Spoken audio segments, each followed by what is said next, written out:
A note: following advice from work-life imbalance may lead to action being taken by HR, your family, the authorities, or higher powers.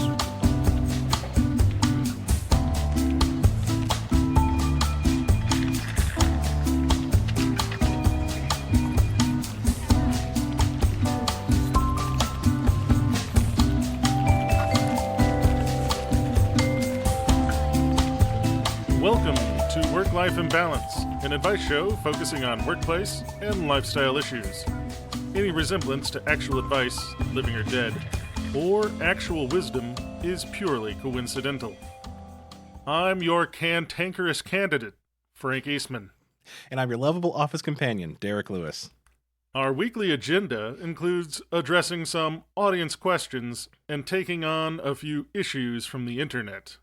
But first, time for the daily stand-up. Frank, have you ever eaten ham to make yourself feel better? I need an honest answer here. Not recently, for reasons that folks may remember if they listen to the show on the reg, being that I'm allergic to pork. Yeah, I keep forgetting that. Maybe I should have broadened it out a little bit more. Have you ever eaten deli meat just for the sole purpose of making yourself feel better? Oh, God, yes. I mean, Okay, constantly, all the time. Good. all the time. I have a fistful of roast chicken just this minute. Well, okay, that makes me feel better then. It actually has very little to do with my daily stand-up topic that I am bringing today. Maybe not none to do with it, but not enough. All right, so today I wanted to talk about, in a turn of events, I have a daily stand-up that I would like to talk about, which is nostalgia. Nostalgia? Yes. So before I launch into my story that will probably be a winding tale about why I bring this up, how do you feel about nostalgia in general? I mean, nostalgia is pretty much religion for the millennials at this point. Right. But you personally, like do you find that you are a nostalgic person, or do you just kind of not care about it? Derek, I live in the now. No, I feel nostalgic from time to time. I have generally spent a lot of time trying to make my life more into what I want it to be, and so I don't have too much in the way of like memories of the halcyon days where I, was sitting in my footy pajamas eating cereal watching cartoons. Although I still get some of that when I see He-Man or the Thundercats. Right. But honestly, like I'm very similar to you. Like I don't really, honestly, my life is a lot better now than it was like when I was a kid. Like just full stop. So I don't really like have a whole lot of like positive attachments to stuff that was from my childhood and stuff. So like I'm not typically nostalgic. Like typically I'm like the other way. Like if I hear like like Linkin Park or something, like I'm just going to cringe because that used to be a part of my life, and it's no longer a part of my life, and I wish that it hadn't been a part of my life maybe. But the reason I asked that, me being not normally a nostalgic person, so I was listening to Spotify Release Radar, which typically like is 90% like wide miss. Like like I'm flipping. It normally takes me 60 seconds to get through my release radar, and dislike every single thing. 30. I don't even know what this is. Although from context I clues, think you can figure it out. Yeah. So it's just a playlist where they think they know what you would like to hear that had come out in the last week. So I'm flipping through like, nope, garbage. And all of a sudden, a song from Dashboard Confessional plays. Frank, do you know who Dashboard Confessional are? New Dashboard Confessional? It's not new. They have decided to re-record their old stuff. Now, they're basically they're not just re-release, they're re-recording it. It's basically called like Then and Now. So they take their old albums and they're recording them now, all acoustic, which they're acoustic mostly anyway. But Dashboard Confessional is one of the premier emo acoustic bands from the early 2000s. And if I could say that it heralded in the vanguard of whiny white boys with guitars, like he was one of the four horsemen of the white boy apocalypse. Like, because really it seems like around that era, that's when you really, I'm sure you always had some of it, but you started to have the stereotype of just the white boy on a college campus or a high school campus, like playing guitar to try to woo women. Yeah. That existed before. I know we were not the first generation to do it, but we were the first generation to do it in tight pants, tight pants and eyeliner. And so like when did you get your tight pants and eyeliner back out? I Derek? didn't. I didn't. I didn't wear tight pants. I was not of the form that they sold tight pants for at Hot Topic. They did not say it. All of my pants are kind of tight pants, right, depending on whether I had some pizza for dinner. Yeah, your definition of tight pants. But no, they weren't the straight leg jeans or anything. But so this transported me back to like just solidly the age of 16. So like the 2001, 2002 era. When I was a young guy who was learning to play guitar, honestly, this was a boon for waspy white kids that wanted to learn how to play guitar, because you just had to learn, I don't know, 6 Dashboard Confessional songs, and you could keep a crowd like. You could keep a early 2000s youth group going, sing along for like the better part of an hour. And that was my jam. Like that was what I was trying to do. I was trying to get all the Christian white girls to follow me home like the Pied Piper. But I'm not necessarily proud of my actions in the early 2000s as it pertains to this weird. Is anybody proud of their actions in the early 2000s? I think full stop no. But it's kind of weird to like just out of left field, like with no warning whatsoever. I think I felt like I needed a countdown for the nostalgia punch that I was about to receive. I was driving. That's fucking rude. Like I was almost a danger to pedestrians by how taken aback I was. And so do you know what I've spent the rest of the weekend doing? Oh God, was it re-listening to all your old emo? It is re-listening to all my old emo. I didn't have my old playlists. I don't have my old CDs, but I feel like I was able to conjure up some mixtape facsimiles. It has been a weird weekend.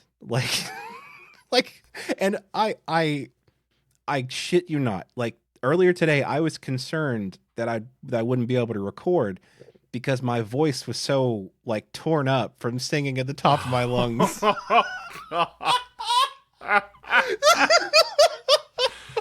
Oh God. Oh, it was just the weirdest thing of like being transported back, and all of a sudden all I want to do is just roll down the windows and blast Dashboard Confessional and scream into your hair dyed black, and you got that one like lock in the front that just keeps falling in front of your eyes. And that's the good thing is that the emo kids that followed Dashboard Confessional, they weren't like your like Linkin Park style emo kids. Like they were less of the eyeliner and black, like more of like the sandals, tight pants, and like thrift store shirt.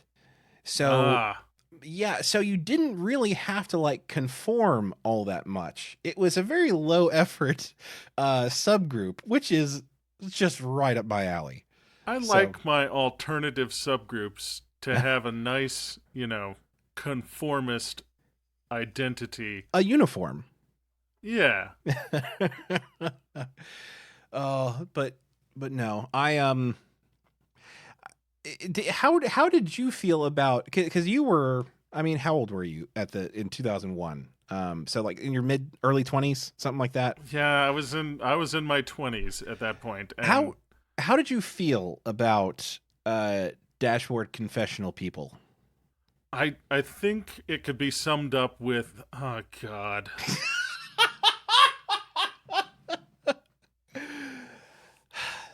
I feel like that does say a lot, like that is still happening to this day. Like people like me who like Dashboard Confessional are still bringing that reaction about non-Dashboard Confessional things on a nearly daily basis. We're just keeping it alive. I like it. I guess I somehow didn't get into the emo music at like during the emo phase. I think I was just slightly too old for it. I was just slightly too old for a lot of things. Like officially I think I'm classified as a millennial or a Gen Xer. Right. I'm in between those two states, and so I'm too young for all the cool Gen X stuff, Uh-huh. and I'm too old for all the cool millennial stuff. So Right. I don't have big gut feelings about emo or the Rugrats.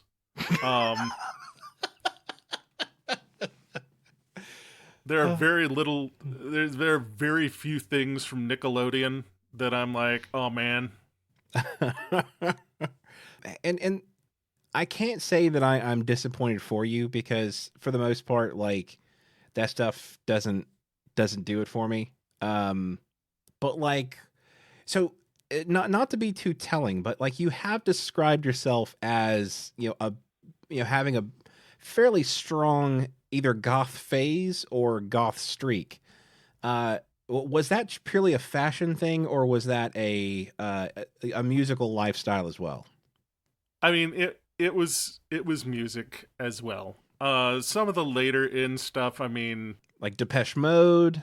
yeah, like I'm gonna go as far back as Joy Division, Uh-huh. and as far forward as Nine Inch Nails, Okay. and that sort of frames my listening aesthetic. Uh-huh. Oh man, now I'm having feelings, Derek. Don't. I was my follow-up question to that was going to be like, how would you react if you were just driving down the road like in a couple of days, and all of a sudden you heard like a new old Joy Division song just out of nowhere, not on a playlist that had anything to do with it, just heard it? Where would your mind go? I mean, honestly, I think my reaction would be, "Who did this and why?"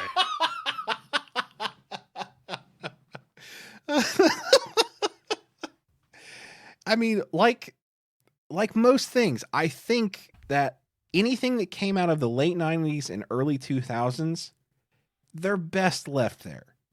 I think carte blanche. We can say, just let them go.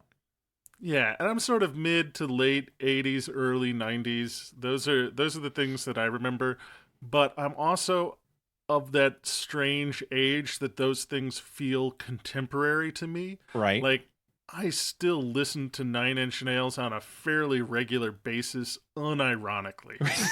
Well, because like of the ones to be kind of the graduating class of that goth phase, I think Nine Inch Nails was definitely one of the better ones for sure, and that's why they stuck around for so long.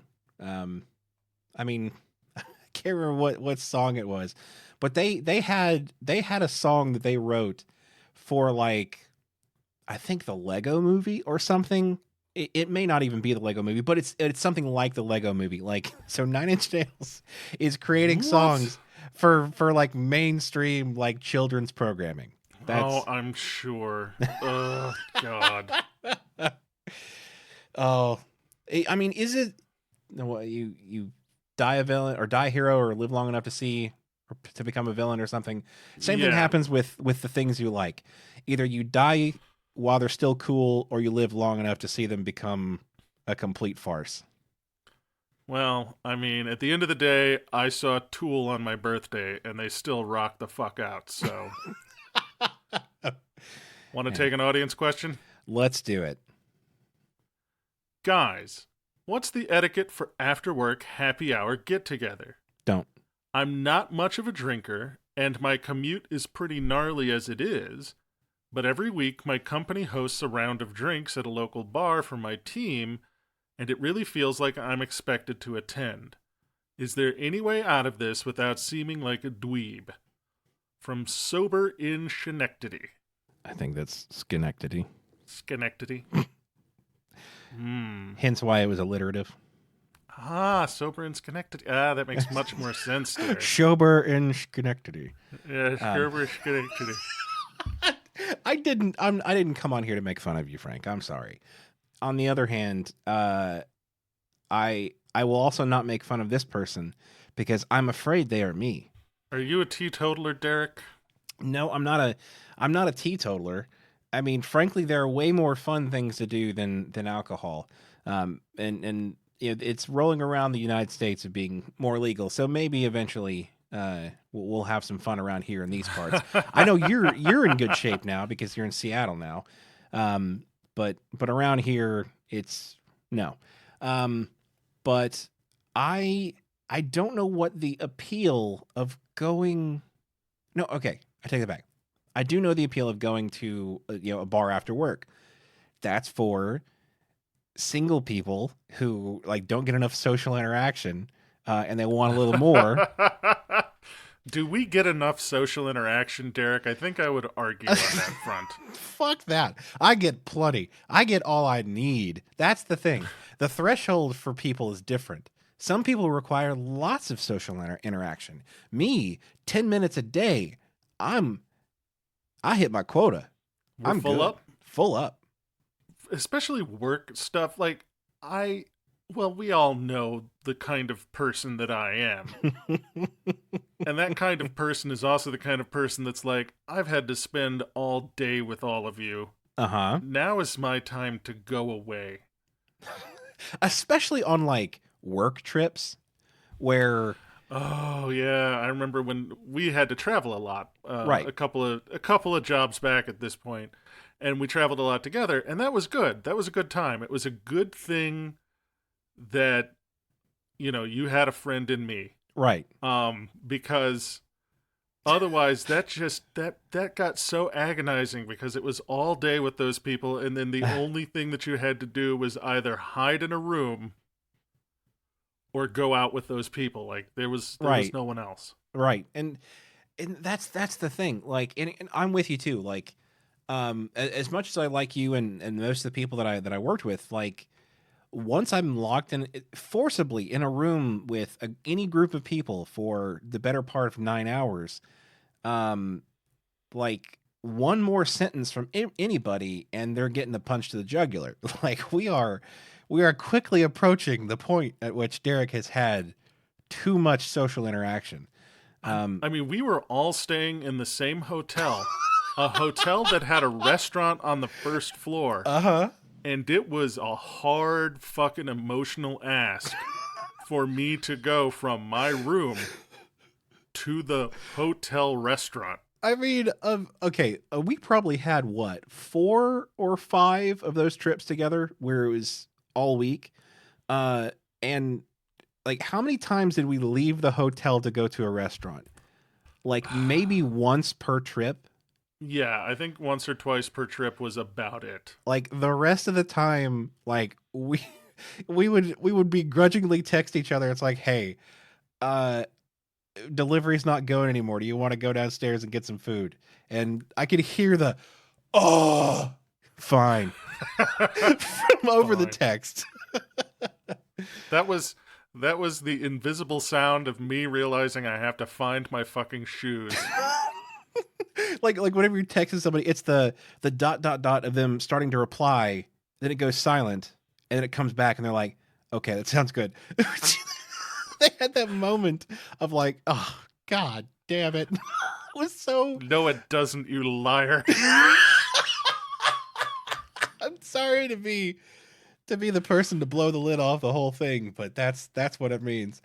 But no, like it sometimes it's so frustrating. Like whenever we like I said, I like people. I like the people I work with, but like after I'm in my room, like decompressing, like if I get a text from somebody, "Hey, do you want to go anywhere?" It could be anything could follow those series of words, and my first thought in my mind is, but I already took off my pants. Like it's really, that's the dividing line of whether or not I'm willing to go somewhere. If I have to Derek's in his tidy whities. There's nothing else happening today. I'm not a tidy whitey man, but once them jeans come unbuckled, that's a hard stop. Derek is in for the night. Takeout will have to push the food under the door, lest they see something they can't unsee. Now, part of the original question was that they don't drink, and one thing that is interesting that I've heard about and have actually seen is more and more interesting nightlife spots specifically designed to not necessarily be alcohol based. I'm sorry, I don't think I understand. Say that one more time. I know. It's very weird. We actually stopped by one last night because one of the things about living here in the Pacific Northwest during summer is it never gets dark. We've got 4 hours of darkness. So at 9:30 at night, the sun starts to set. God damn. Really? And so it feels like the afternoon up until everything is already closed. Oh. And so that's going to be a weird like Twilight Zone of like not really being able to know what time it is. Jeez. Oh yeah, it has been very weird the last couple of weeks. Well, just last night we had gone out to dinner, and going out to dinner, we arrived like just in time to close out the restaurant. Wow. And it was still light outside, basically. Yeah, and it was still light outside. And it had just gotten dark by the time we left the restaurant when they closed. And then we found like a boba milk tea sort of shop. Okay. That was listed as staying open until like 11 o'clock at night. Nice. Decent. So we were just like, yeah, let's go get, some dessert. We'll have a tea. Well, we get there, and this place is fucking jumping. Really? It is the happen and hang for all sorts of people. It is packed like a popular bar. Wow. And in fact, it took a while to get in to order, and there was like electronica music and everything else going on, and then, bubble tea. Right. So, I mean, do you think it's a something where it just caters to a larger age range of people, like to give them more options?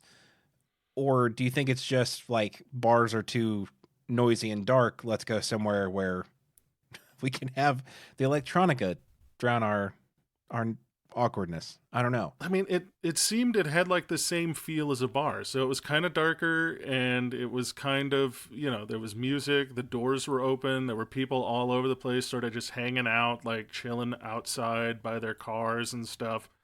It very much felt like, rolling up at a popular dive bar, except the only thing this dive bar serves is slushies and bubble tea. I don't. There's something missing from this equation. Like, it's the kids these days. They're not drinking as much. Well, I mean, I don't want the kids to drink anyway. Like, that's just, I mean, like on one hand, if it's like an age thing, I do genuinely get that, because like, around like the Birmingham area, there was literally nothing to do if you weren't 21. Like you literally could not go anywhere. Like this is like Oh yeah, yeah. pre-trampoline parks,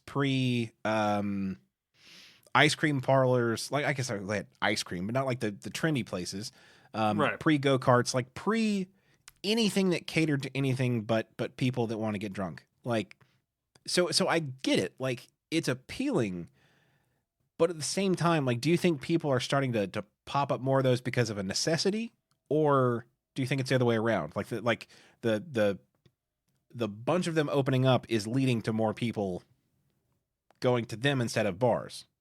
I think it's one of the. I think the demand is creating the market for these things to happen. And I haven't. I've seen a couple of articles. I haven't really read them. That's talking about this. That it seems to be sort of a new thing that's going on. Is that people are looking for and finding and creating places to go do stuff that doesn't involve getting absolutely blotto. I mean, I totally get that because that's honestly one of the reasons that I don't drink a lot is because like if I go somewhere, like I'm out of the house, it's an effort. I want to remember it. Like it's at least enough effort to remember it. So like why I get put on pants for this. Exactly. I'm not gonna get drunk after I put on pants. That's it's a personal rule of mine. But like, yeah, I mean, I guess I can totally see that. Like even now, like even when I can drink and do occasionally enjoy a drink, I guess it would be fun to sometimes just go in there and I don't know, like play a board game or just like, I don't know. This is getting dangerously close to like unforced socialization, which I'm just going out to have fun with people who without any alcohol. What's wrong with me? what's wrong with me? What happened? Oh man. I can somewhat see the appeal though, because I'm old enough to drink for real, but I'm old enough now that I can have one beer or I can have all the beer. Uh-huh. And I'm gonna feel like shit the next day. Right. Like I can have just one, and the next day I'm gonna wake up and it's gonna feel like a dog has crapped in my mouth and my eyes are all sandy. Or I can completely tie one on and get silly, stupid drunk, and the next day wake up and it's like a dog crapped in my mouth and my eyes are all sandy. It's like, damned if I do, damned if I don't. So I might as well drink, a lot if I'm going to drink at all. Right. Or more and more often, I'll be honest. I'm not drinking as much as I used to. Yeah. I'm concerned that this may be an age thing because a couple months ago or something like that, I made the same decision. Like I either had to not drink any because, I didn't want to feel like crap.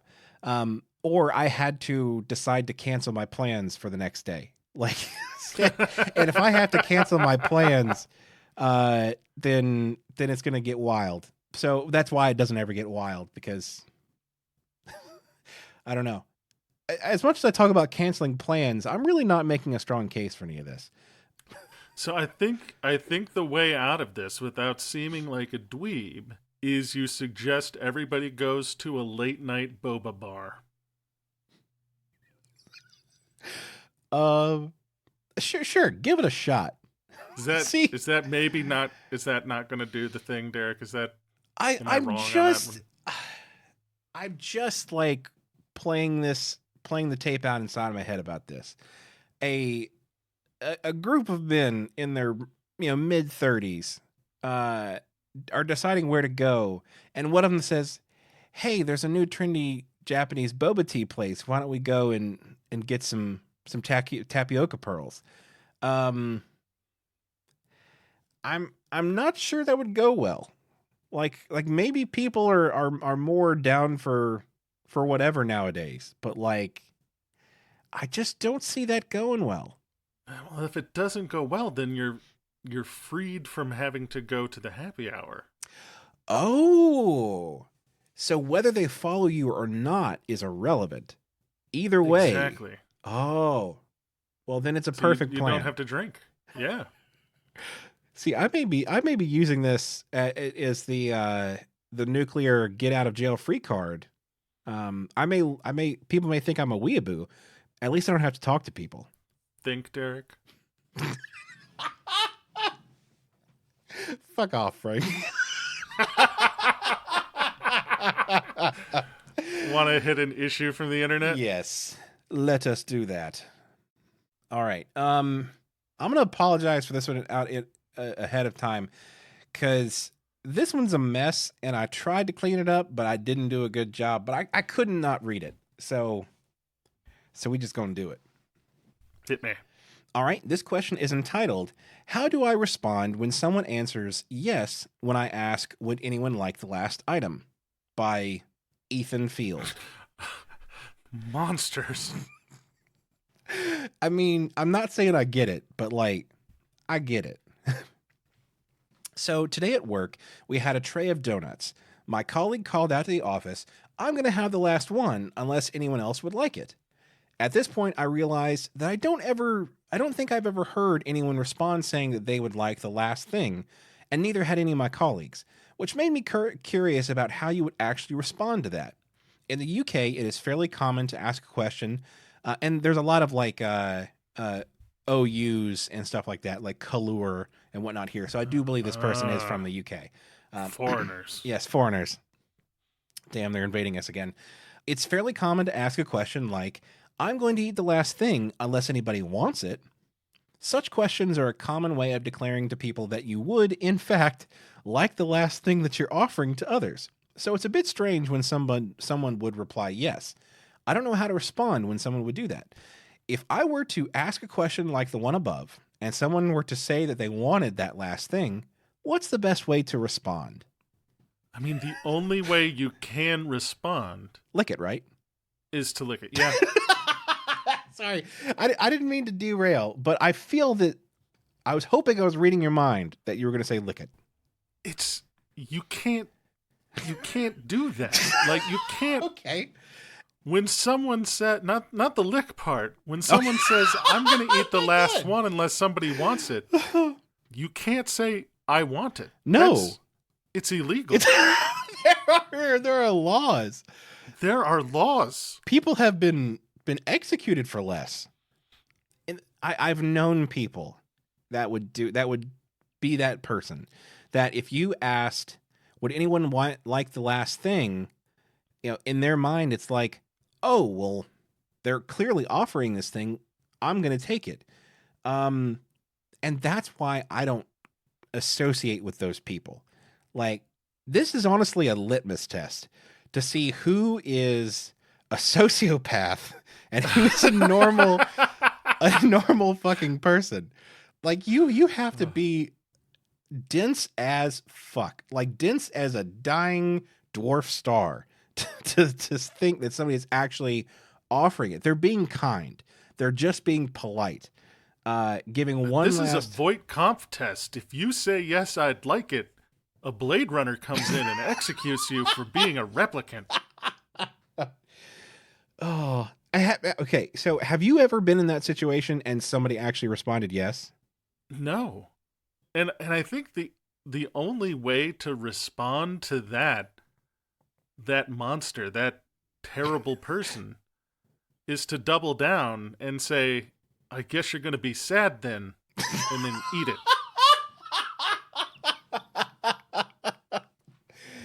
Oh, I mean, for multiple reasons, that is the right answer. But you gotta prepare this a little bit. You gotta have it ready to just fire if somebody goes hard on it. So you ask, "Hey, would anybody like the last one? I'm about to eat it," and somebody says yes. Like, you have to have it. You have to have the words halfway out of your mouth before they finish saying the word yes. Like, it has to be just no delay. Just, I meant to do that. I meant to set you up, and now I'm going to eat the damn thing. I mean, I think the only response is, as they say yes, you then go, "Oh, I'm sorry." Oh, the next thing you say will be around a mouthful of donuts. I mean, I think that's the obvious answer here. Like, if they're going to do that, you have to be prepared to then say, well, too bad, or something childish. Like, that's fine. Like, this is okay for you to be childish. They are being dense. it is okay for you to be a child about it. I mean, I'm trying to think. My urge would just be to like let it fall from my hand onto the ground and say, "Whoops," and walk off. I mean, that's for sending a message. Like if you're willing to go with the scorched earth policy, that's the right way to do it. It will send the clearest message of, I don't really want this. I just don't want you to have it. But then should we ask the question, Derek? It's a rhetorical question. Absolutely. To ask, does anybody want this? But it's still a question. It's opening up the floor. I agree. Should we just forego this nicety and begin declaring, I am eating the last donut? I mean, this is one of the things that has never really made sense to me. Like, somebody is going to eat the last thing. Like, that is how numbers and like quantities go. Like, at some point, somebody will eat the last one. Unless like your company has this one donut that wasn't eaten 10 years ago and it's now become a monument. And nobody's bought donuts since then. Like, everybody's just looking at that last donut having the longest Canadian standoff. Just everybody too polite to eat the last one. Now, I mean, it's said that when a Canadian eats the last one of those donuts, then they become the CEO, because they've shown that they have gumption, I guess. What would be what's the Canadian version of gumption? Assertiveness. Or being unbelievably rude. Which is what you need to be a CEO. But no, you're exactly right. Like, this is a 100% rhetorical question. But this is a thing that plagues me, not constantly, because I don't like eat communal food as much as I used to. And saying that out loud makes it seem weird, but it's true. Like, I don't go to like buffets. I don't go to like a lot of work functions where there's a limited amount of food anymore. I don't know I don't know what that says. I don't know if that's a culture thing or if people are just not inviting me anymore. I've been on the keto so long that it's just like people bring in donuts and I don't even notice. Right. I'm just like, you're just callous to it now. But like, this is something that early in my career plagued me a lot, because like free food, I was a very hungry college student for a long time. Like, longer than my guidance counselor would have preferred that I stayed. I think it was a total of like 6 years or something that I was doing my undergrad, which is not the preferred course. That's a lot of them, but that's a lot of go them. ahead. So like, when people bring out free food, like, I still even now have that sense of like, ooh, free. I don't have to pay for that. It's free. So like, partaking in it is one thing, but then once it gets down to the last couple of them, you have to do some algebra in your head. What is the cost of being the one to eat the last thing? What is the social cost? And does it outweigh the like nutrient income benefit? Like, am I hungry enough to ruin my social to be that standing? Bastard? Yeah, to be the bastard and ruin my social standing. It's a tough thing to do. The way that I handled this, because I have a methodology. Okay. I don't generally ask, and it's twofold, but I don't do the I'm going to eat the last one, does anybody want it? Mm-hmm. I have replacement politeness. Which is? I just go ahead and eat the last one, but I throw away the box. Uh-huh. Thereby having put myself out by taking the trash and tidying up after it. That sounds more like cleaning up the scene of a crime. to be honest. Okay, Derek. Yeah, that's actually the reason why. I seen through I'm it. a fat guy. At no point am I going to bellow out into a room full of people, hey, everybody, look at me eat the last fucking donut. You don't need a neon sign pointing to your gluttony. But like, I also want to point out, like, that is a high risk maneuver, because if you are a fat guy walking an empty box with one donut in hand, that sends bad signals. So you got to be quick about it. Like, you got to be real stealthy on the way out. Yeah, you don't want to get caught in that walk of shame. Because the first thing people are going to think is like, that motherfucker just ate an entire box of donuts. And they don't have to know that you did. Like, just the fact that it looks like you did. Oh. If anybody sees you, you just put the box in the trash and you look at them and say, by myself, too.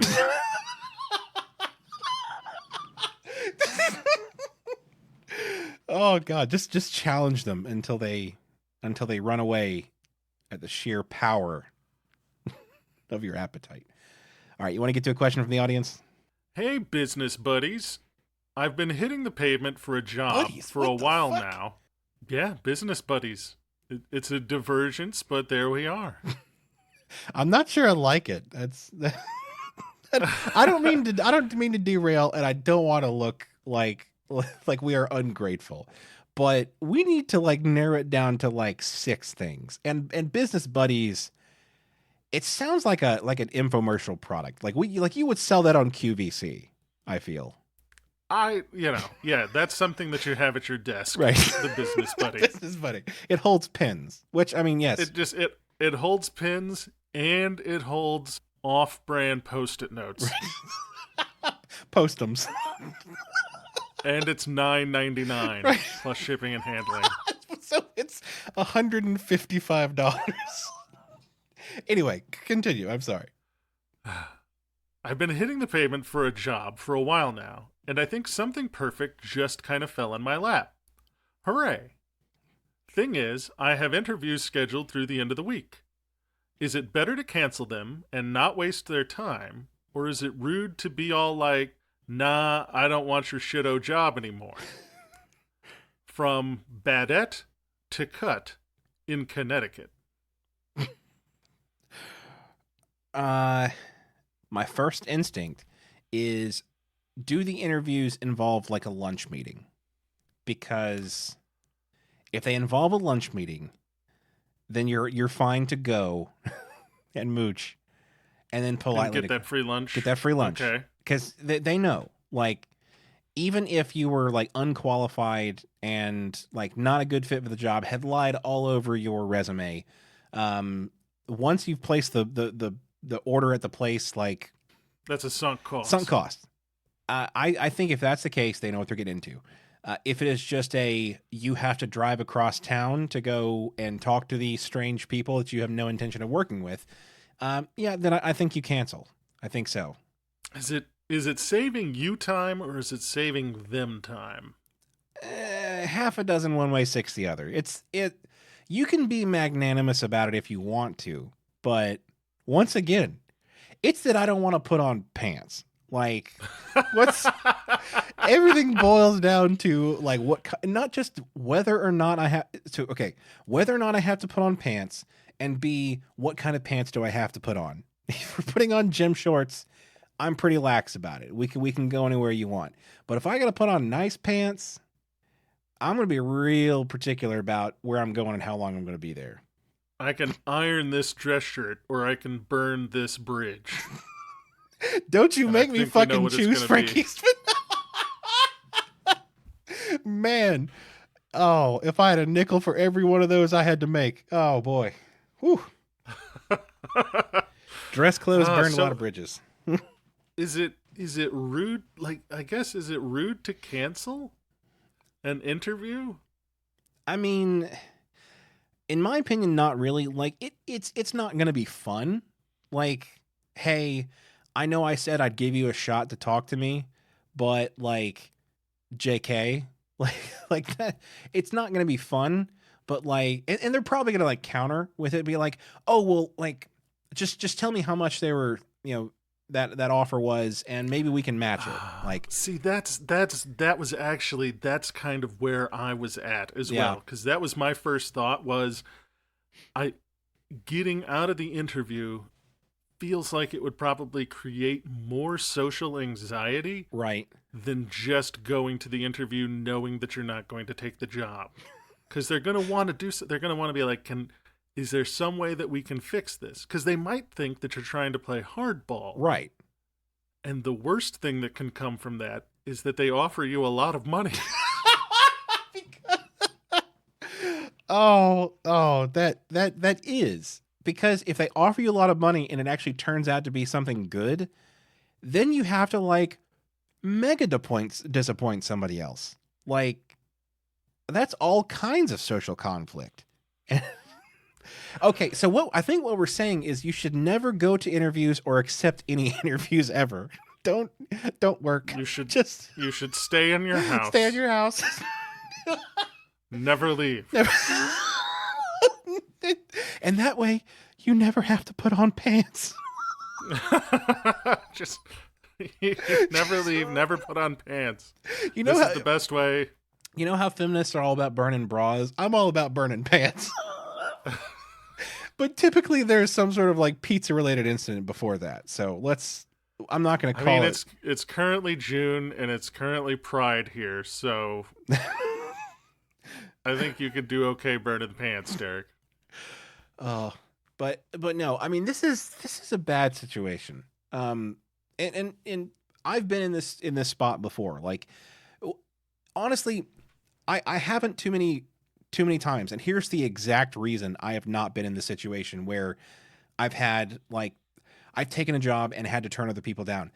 I apply for jobs one at a time because I thinking about accepting one and calling the others and saying, no, I'm not going to do that. Like, it is the most terrifying fucking thing possible. So, like, even though it is at great financial cost that I would do this, I would go one at a time, interview, go through the whole process, decline or get declined, and move on to the next one, so that I wouldn't have to disappoint anyone except for myself and my family. And that's fine. You're a software developer, though, Derek. Jobs for you are relatively easy to get. For me, as a project manager, I kind of have to just print out a bunch of my resume, tie them to rocks, and launch them out of a potato gun at random buildings. Oh, is that what that sound from Seattle was? Just like boom. Exactly. That was when I arrived here in Seattle. Just blasting resumes through windows. See, that's a missed opportunity, Frank, because if you had just bought some of the work-life imbalance t-shirts, then you could have just tied them to the t-shirt and fired it out of a t-shirt cannon and done two things at once. Derek, I can't afford our t-shirts. I'm poor. And plus that might lead to a higher rate of being declined for jobs. It's like, what the fuck is this work-life imbalance? They go listen to our episode and then immediately throw your resume into the shredder. Round file my resume and the shirt simultaneously. Use one of those really strong shredders to just shred the high-quality cotton. Yeah, it's hard to shred our shirts. But no, if you're out there just shotgunning your resume to anybody with an inbox, like, yeah, you're going to come across this scenario. And I'm not saying that like disappointing someone is ever a reason not to compete, because these people are competing. Like, they are competing for you.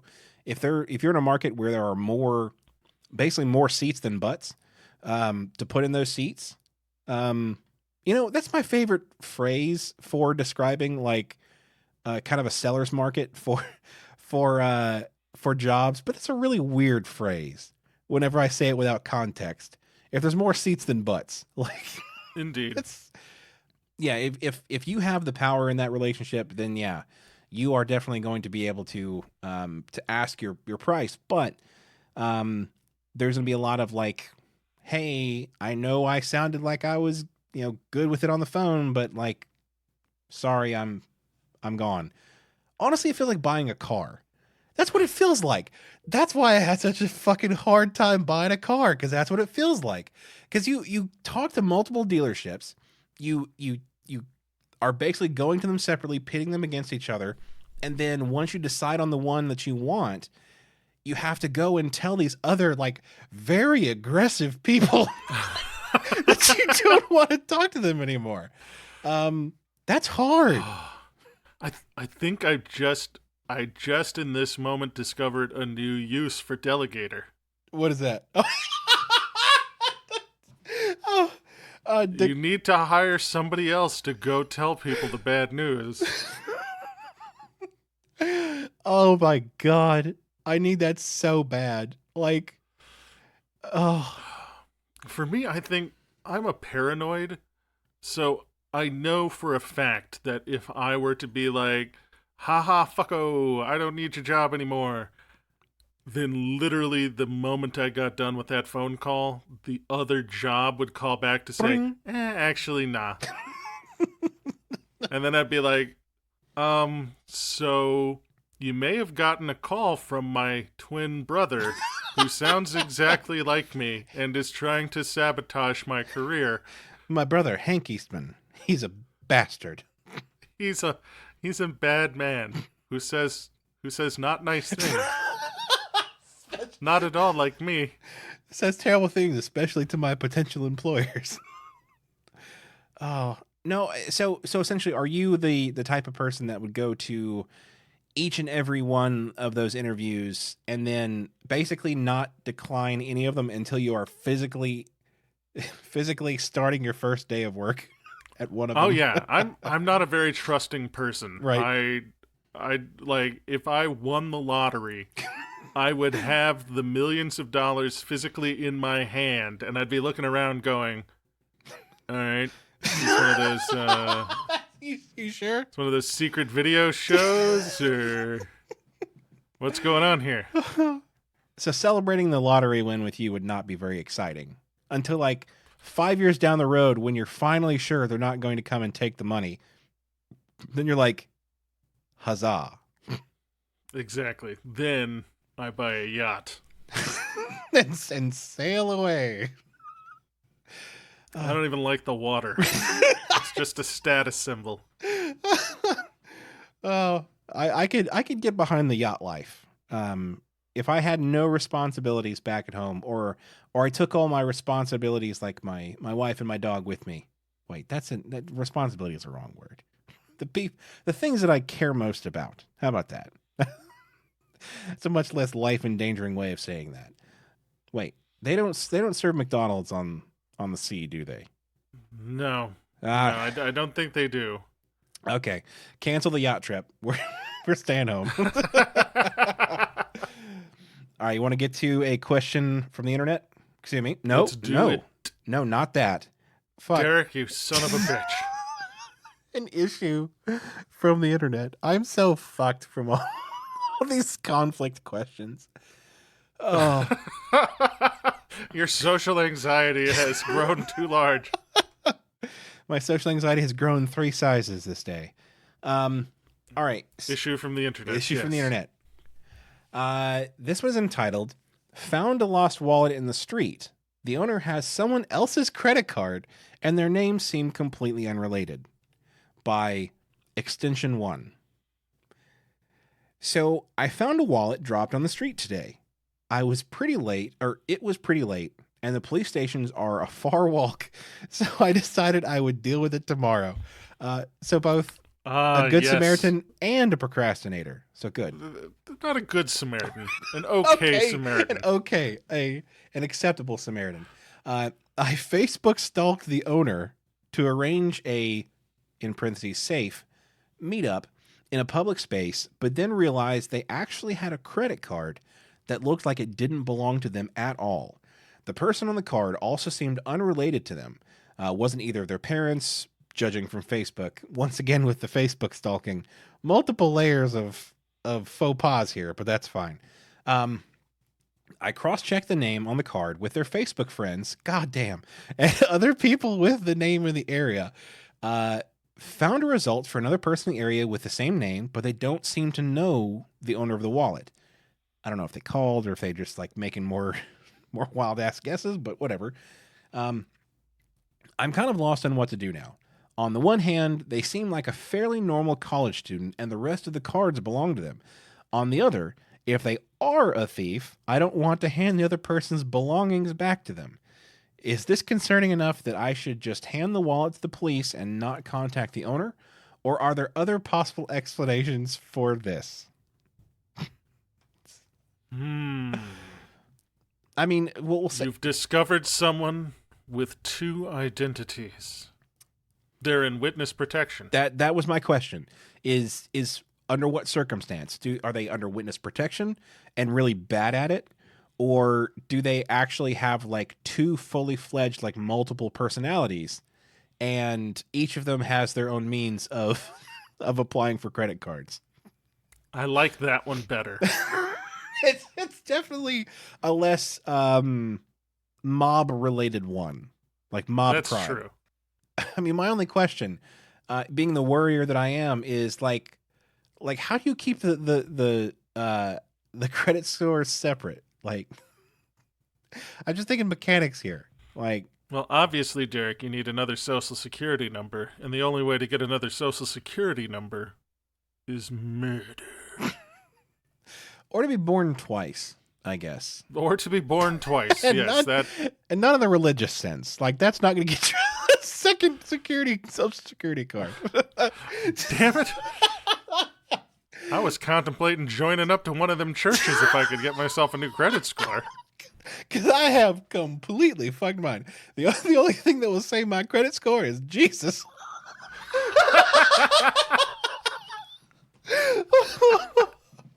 All right. So provided you can't do that, like I don't think that's going to work. So I think I spoiled it a little bit with the talk of mechanics. Let's get back into Funnyland, into the land of make believe, where this person has two identities, both of which are valid and non-prosecutable by the court of law. Well, see, where my brain is going is that this person is obviously a thief. Uh-huh. They have stolen this other credit card. So it's obvious that this original poster has skills. Okay. And now they've got the perfect cutout. They have a third-hand credit card. Okay. I'm following so far. It's the perfect crime, Derek. You can go and you haven't stolen the credit card. You can use it anywhere you want. You'll never get caught, and there will be no repercussions whatsoever. You live in a very precious land, Frank, where you think the crime is actually taking the card physically, grifting the card from someone else, and not the use of it. So what you're saying is that if somebody happens to like, maybe it's like downloading music. Like it's like back in the age of like Napster and all that kind of stuff, it was very rare that anyone was prosecuted for downloading music. It was always the uploader that allowed it to happen that caused the biggest problems. So if you downloaded it, hey, it was on the internet for free. You can download it. You're in the clear. So what you're saying is that these credit card stealers that are stealing the card and just handing them to other people on the street, they're the criminals. They are Exactly. the modern day plastic Robin Hoods are Exactly. robbing the indebted to give debt to other people. Like, I mean, I guess that's a modern day equivalent, like stealing from the most indebted and giving it to the least indebted. I mean, wait, no, other way around. I still think this person's going to jail. Like, if they use this card, they're still going to jail. Going to jail. Going to jail. So I think it's being presumptuous. Like, it's not common for people to carry around like somebody else's card that has a completely different name on it. But like, what if this person is like they're a stepson or something, and they didn't take their father's last name, or a number of reasons. Stole their stepdad's credit card. Stole their Legit, stepdad's that's credit what card. you do. That's, there are there's one legitimate case in which the name can be different, but it's still okay. Either way, nosy motherfucker, like, what is it your business if this guy is getting his steal on? Are you being a prude? Are you being a prude right now? You square. Fucking square? Dude, this guy stole a credit card. He's way cooler than you. Fuck off. I think you're right, and they shouldn't use the stolen credit card. Either one of them. What is completely legit and legal is to use the thief's credit card. I don't think that... Because he's a bad person, and that makes it okay. Oh, I'm not saying that wouldn't be like just. I think that is a proper outcome, but I think they'd still go to jail. I still think that's still a crime. A crime. Is it a crime if I use the card to cash advance and then spend the cash? Cash isn't someone's credit card. So okay. Let's play that out the two scenarios. You steal someone's wallet and take their cash. That's a crime, yes? Yes. That is a crime. What are you trying to say, Derek? That is a crime, Frank. I need you to say in front of God and everyone that is a crime. Potato. Okay. I call it free money. I'm saying that's a crime. If that's a crime, then the other of stealing their credit card, doing a cash advance, and then walking away with that cash, it is still a crime, but with more work.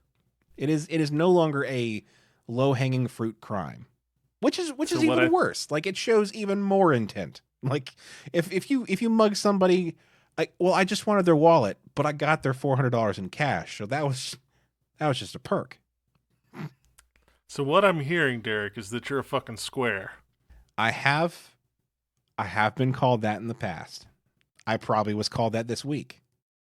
The only way to be safe, then, is to burn the wallet, Derek. Absolutely. I mean, yeah. Wait. Check their Dairy Queen frequent buyers cards. Those are not. Oh yeah. Those are okay. If there's a punch card. Yeah. Yeah, that's not theft. That's not theft. If they've got a punch card and it's got like 9 on it and it needs 10 to get a free one, no, you're cool. The police totally turn the blind eye to that one. Yeah. Want to punch the clock, Derek? Let us do that. All right, before we go, please send us your questions. And I know we come up and we ask every week. We're like, we're asking for offerings at our Church of Funny, and alms, sir, alms for the poor, and we're begging you, give until it hurts, give until you can't give no more. Just give one. That's if everybody just 10% of your question asking power. That's all we're asking for is for you to tithe it to us. Yes, tithe your funny story. Don't give us 1/10 of one funny story. Give us one full funny story, and that'll cover you. Business boys, what do I do when? Yes, and definitely do business boys. I will summarily reject any more written with business buddies. Not to be ungrateful. I'm just saying there's a point where I draw the line. And business buddy is my father, sir. You can send those questions and other funny miscellany to questions@WLIcast.com. If you want to help support the show, you can go to patreon.com/WLIcast and become a patron. You get some cool swag to show off your WLI pride. Also, check out our website at WLIcast.com, where you'll find links to our social media and our merchandise store. The t-shirt cannon can only fire if it has t-shirts, and our t-shirts are a high quality tri-cotton blend. So you can that is that are made and sold. Maximum stopping power. If you really want to stop them in their tracks and defend your home, Work-Life Imbalance t-shirt.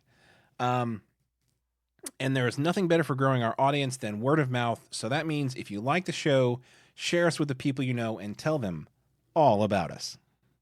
This has been the Work-Life Imbalance podcast. I'm Frank Eastman. I'm Derek Lewis. And with that, I think we're going to have to transfer you.